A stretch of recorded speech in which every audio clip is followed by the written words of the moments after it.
Irvine, California. They had plans to make millions with a suppository they believed would prevent the transmission of the AIDS virus. 2 weeks ago, that all changed. Ford's partner, James Riley, was shot in the face in the company parking lot. He survived, and police focused their investigation on his partner, Dr. Ford.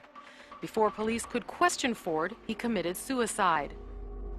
The people who knew Larry Ford in his neighborhood, they had no idea what he was up to, that he was working with the South African germ warfare program.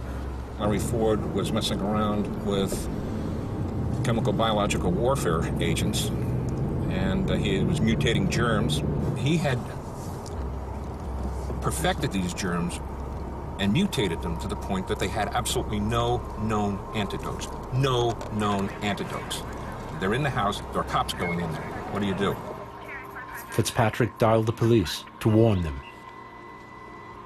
We checked the home, we found some 20 to 30 of these baby food jar-sized containers. We found a half-liter bottle, and we removed these substances. We've sent them to a laboratory. They're still being tested. We still don't know what they are. So what was Larry Ford up to? And on whose behalf was he working?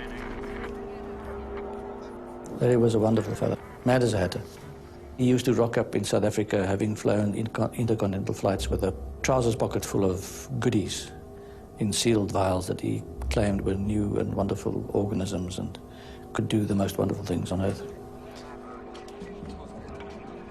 Larry Ford had mutated cholera, typhoid, anthrax, botulism, bubonic plague, and had also come up with germs that he called kaffir-killing germs. Kaffir, as you may know, in Afrikaans, is the equivalent of the N-word. So these were germs that were specifically engineered to kill only black people.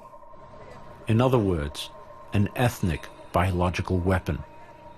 Had Project Coast really gone this far? From the beginning, this idea of can we find a way to control the size of the black population was considered one of the most important areas of research.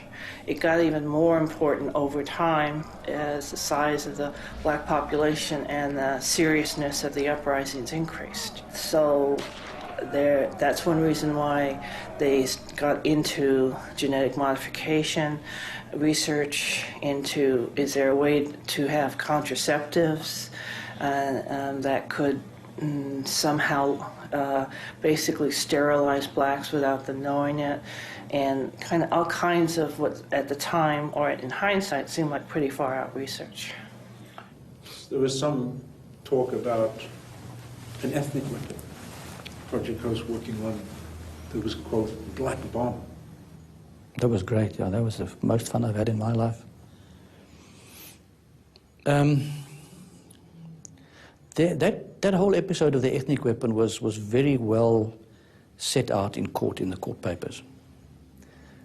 What happened is we had the objective to synthesize a certain protein that was in sperm for contraceptive purposes. The objective was that if you could immunize a woman against sperm, then you would make her infertile. We were asked to do this by another country who had a